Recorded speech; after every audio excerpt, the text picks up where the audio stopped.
Video में मैं लेकर के आया हूँ विज्ञान के वेरी मोस्ट इंपोर्टेंट प्रश्न। मात्र मेरे जो अगर आप लोग इन प्रश्नों को तैयार करके जाते हो तो मेरी आप लोगों से 100% गारंटी है कि आप लोगों को मेरे पर जो इस वीडियो से ज़रूर पक्का 101% मेरे जो आप लोगों को इस वीडियो से प्रश्न मिलेंगे। यहाँ से मेरे जो आप लोगों को प्रश्न इतने मिलेंगे कि आप लोगों को काम हो जाएगा, बस आप लोगों की मैं इतनी गारंटी ले रहा हूँ। बस मेरे जो 1 साल की तैयारी एक वीडियो में खत्म। मात्र 30 प्रश्नों को पढ़ करके चलिए आना। 30 प्रश्नों को पढ़ लोगे तो आपका काम हो जाएगा।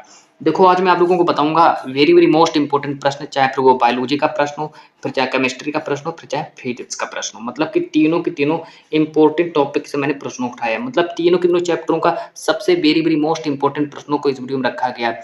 यहाँ से मेरे इस वीडियो को देखने के बाद आप लोगों का पूरा काम हो जाएगा A to Z।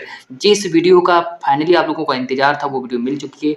देखो आज मैं आप लोगों को पूरी की पूरी किताब का जितना भी इंपॉर्टेंट प्रश्न बनता है सब कुछ मैं एक वीडियो में लाया हूँ। और सभी के सभी मेरे जो ऑब्जेक्टिव प्रश्न होंगे, मतलब बहुविकल्पी प्रश्न होंगे। और आज की वीडियो में मैं आप लोगों का बहुविकल्पी का काम खत्म कर दूंगा।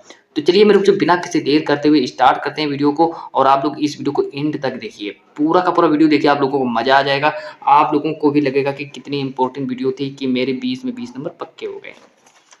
अब देखो सबसे पहला ही प्रश्न हम लेकर के आ गए हैं जो कि वेरी मोस्ट इंपोर्टेंट प्रश्न है। आप लोग क्या करिए, इन प्रश्नों को कॉपी में नोट करना स्टार्ट कर दो। बायोलॉजी के वेरी इंपोर्टेंट प्रश्न है। सबसे पहले मैंने बायोलॉजी के प्रश्न रखे हैं, तो आप लोग इन प्रश्नों को नोट करना स्टार्ट कर दो। चलिए मैं एक एक करके सभी के सभी प्रश्नों को सॉल्व कराता हूँ। मात्र 30 प्रश्न पढ़ करके चले जाओ, पूरा का पूरा पेपर यहीं से फंसेगा। पहला ही प्रश्न रख दिया है कि डीएनए के दोनों तंतुओं को आपस में जोड़ते हैं। पहला ही वेरी मोस्ट इंपोर्टेंट प्रश्न है। और मैं आप लोग से 100% गारंटी कहता हूँ कि जरूर छपेगा आपके पेपर में, 101% छपेगा ये वाला प्रश्न, कोई नहीं रोक पाएगा। ए ऑप्शन दिया हाइड्रोजन बंध, बी ऑप्शन दिया पेप्टाइड बंध, सी ऑप्शन दिया आयनिक बंध, डी ऑप्शन दिया सहसंयोजी बंध।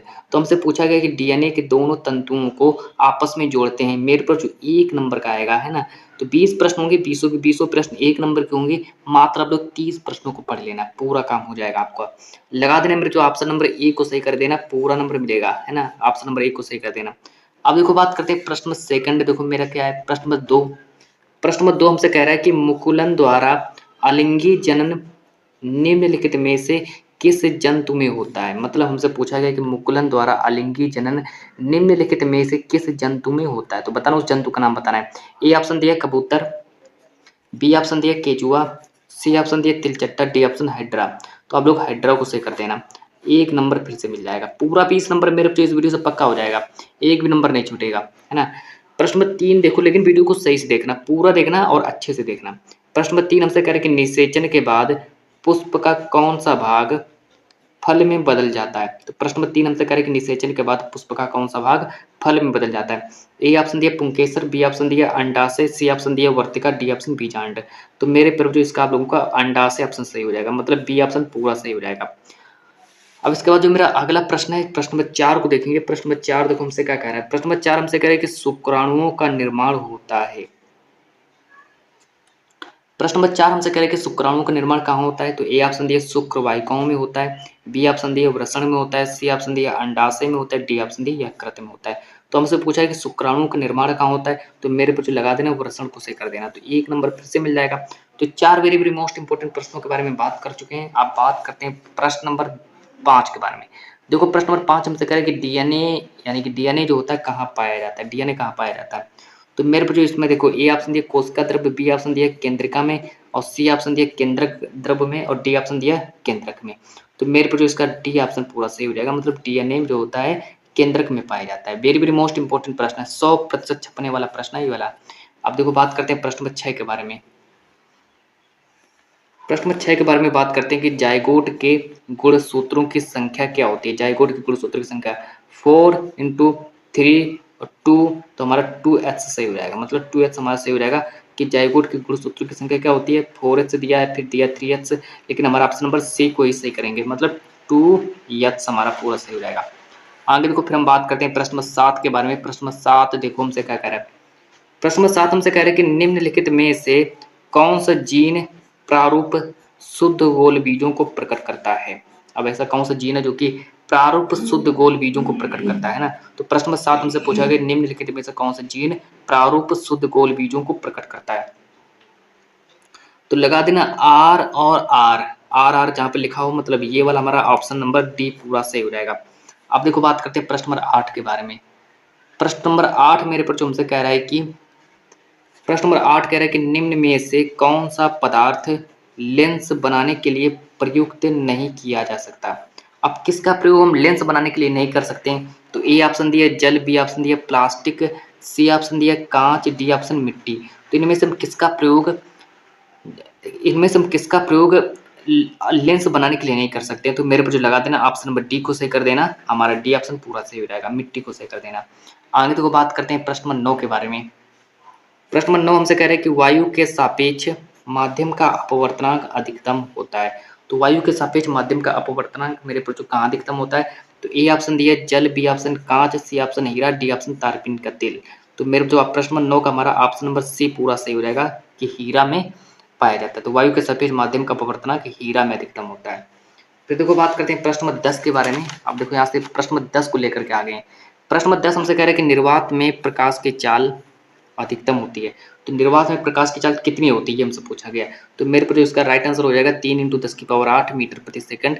तो यही बार हमारा राइट आंसर हो जाएगा। आगे देखो बात करते हैं प्रश्न नंबर 10 के बारे में। प्रश्न नंबर 11 को देखेंगे।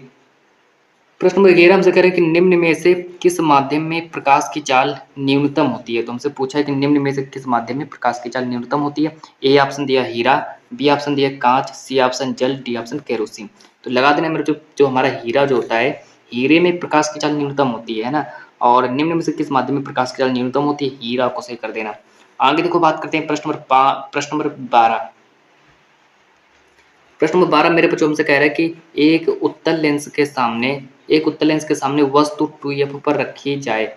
एक उत्तल लेंस के सामने वस्तु 2f पर रखी जाए तब उसका प्रतिबिंब कहाँ बनेगा? मेरे बच्चों देखो, ए ऑप्शन दिया अनंत पर बनेगा, बी ऑप्शन दिया 2f पर बनेगा, सी ऑप्शन दिया है f पर बनेगा और डी ऑप्शन दिया f तथा प्रकाशिक केंद्र के बीच बनेगा। अब देखिए प्रश्न नंबर हमारा 12 है। तो प्रश्न नंबर 12 जो है मैं आपके लिए इस प्रश्न को छोड़ रहा हूँ, है ना। प्रश्न नंबर 12 का मुझे आप लोग आंसर बता सकते हैं, है ना। अगर आप लोग मुझे इसका आंसर नहीं बता सकते हैं तो मुझे कमेंट में कर देना, तो मैं इसका आंसर बता दूंगा। आगे देखो बात करते हैं प्रश्न नंबर 13 के बारे में। प्रश्न नंबर 13 हमसे कह रहे हैं कि एक उत्तल लेंस की क्षमता 5 डायोप्टर है, इसकी फोकस दूरी कितनी होगी? तो लगा देना 5 डायोप्टर मतलब प्लस का 20 सेंटीमीटर हमारा सही हो जाएगा। ये वाला हमारा आंसर सही हो जाएगा। तो ये वाला हमारा पूरा ऑप्शन सही हो जाएगा। अब देखो बात करते हैं प्रश्न नंबर जो मेरा 14 है। प्रश्न number 14 very very most important प्रश्न है कि प्रिज्म द्वारा विचलन अधिकतम होता है। तो प्रिज्म द्वारा विचलन किस में अधिकतम होता है? ए ऑप्शन दिया बैंगनी रंग का, बी ऑप्शन दिया पीले रंग का, सी ऑप्शन दिया हरे रंग का, डी ऑप्शन लाल रंग का। तो यहाँ पर मेरे जो आपका ऑप्शन नंबर जो हमारा डी है पूरा सही हो जाएगा। मतलब कि प्रिज्म द्वारा विचलन अधिकतम होता है तो लाल रंग के लिए अधिकतम होता है। तो आप लोग लाल रंग को ही सही करना है। आगे देखो बात करते हैं प्रश्न नंबर 15 के बारे में। प्रश्न नंबर 15 देखो हमसे क्या कह रहा है। प्रश्न नंबर 15 कह रहा है कि निकट दृष्टि दोष से पीड़ित व्यक्ति का दूर बिंदु स्थित होता है। तो निकट दृष्टि दोष से पीड़ित व्यक्ति का दूर बिंदु स्थित होता है। ए ऑप्शन दिया 25 सेंटीमीटर पर, बी ऑप्शन दिया अनंत पर, सी ऑप्शन दिया 25 सेंटीमीटर से कम दूरी पर, डी ऑप्शन दिया अनंत से कम दूरी पर। तो मेरे को इसका डी ऑप्शन पूरा सही हो जाएगा। मतलब अनंत से कम दूरी पर हमारा पूरा ये वाला राइट आंसर हो जाएगा। आगे देखो बात करते हैं प्रश्न नंबर 16 के बारे में। प्रश्न नंबर 16 हमसे कह रहे हैं कि एम्पियर सेकंड जो है ये किसका मात्रक है? एम्पियर सेकंड जो किसका मात्रक है? तो ए ऑप्शन दिया विद्युत ऊर्जा का मात्रक है, बी ऑप्शन दिया आवेश का मात्रक है, सी ऑप्शन दिया विद्युत वाहक बल का मात्रक है, डी ऑप्शन दिया धारा का मात्रक है। तो मेरे जो एम्पियर सेकंड जो होता है ये हमारा आवेश का मात्रक होता है। तो आवेश का मात्रक मतलब ऑप्शन नंबर बी को क्लिक कर देना। आगे देखो बात करते हैं प्रश्न नंबर 17 के बारे में। देखो प्रश्न नंबर 17 हमसे कह रहा है कि समान विद्युत शक्ति के ताप दीप्त लैंप जो हमारा समान विद्युत शक्ति के ताप दीप्त लैंप एवं हीटर में से किसमें अधिक प्रकाश होता है? तो पूछ रहा है किसमें प्रकाश अधिक होता है। तो मेरे जो इसमें ऑप्शन नंबर जो हमारा बी ऑप्शन है मतलब बल्ब में प्रकाश अधिकतम होता है। इसमें आप लोग ऑप्शन नंबर बी को क्लिक कर देना। आगे देखो बात करते हैं प्रश्न नंबर 18 के बारे में। प्रश्न नंबर 18 देखो हमसे क्या कह रहा है। प्रश्न नंबर 18 से कह रहा है कि हीटर का तार बना होता है। तो हीटर का तार किसका बना होता है? तो ए ऑप्शन दिया तांबे का बना होता है, बी ऑप्शन दिया नाइक्रोम का बना होता है, सी ऑप्शन दिया पीतल का, डी ऑप्शन लोहे का। तो मेरे जो हीटर का जो तार होता है वो नाइक्रोम का ही बना होता है ना। तो ऑप्शन नंबर बी हमारा पूरा क्लियर हो जाएगा। तो हीटर का तार जो होता है नाइक्रोम का बना होता है। अब देखो आगे बात करते हैं। प्रश्न नंबर 19 को लेकर के आए हैं। प्रश्न नंबर 19 देखो हमसे कह रहा है कि ओम के नियम के अनुसार विभवांतर व धारा के बीच ग्राफ होगा। तो एक सरल रेखा ऑप्शन नंबर ए जो है एक सरल रेखा पर क्लिक कर देना, 1 नंबर मिल जाएगा। कि ओम के नियम के अनुसार विभवांतर व धारा के बीच ग्राफ कैसा होता है, तो एक सरल रेखा की तरह होता है। अब देखो बात करते हैं प्रश्न नंबर 20, मतलब प्रश्न नंबर 20 को देखेंगे। प्रश्न नंबर 20 देखो हमसे कह रहा है कि एक विद्युत चुंबक का क्रोध, एक विद्युत चुंबक का क्रोध बनाने के लिए सबसे अधिक उपयुक्त पदार्थ है, तो क्या होता है? मतलब क्या, अगर हमको एक विद्युत चुंबक का क्रोध बनाना है तो उसमें सबसे पहले कौन सा ऐसा पदार्थ है जिसका हम उपयोग कर सकते हैं? ए ऑप्शन दिए पीतल, बी ऑप्शन दिए एल्यूमिनियम, सी ऑप्शन दिए मुलायम लोहा, डी ऑप्शन स्टील। तो मेरे पर जो लगा देना मुलायम लोहे को सही कर लेना, एक नंबर फिर से मिल जाएगा। फिर देखो आगे बात करते हैं प्रश्न नंबर 21 के बारे में। प्रश्न नंबर 21 को देखेंगे। प्रश्न नंबर 21 को देखेंगे कि भारत में प्रत्यावर्ती धारा एसी, भारत में प्रत्यावर्ती धारा एसी आपूर्ति की आवृत्ति है।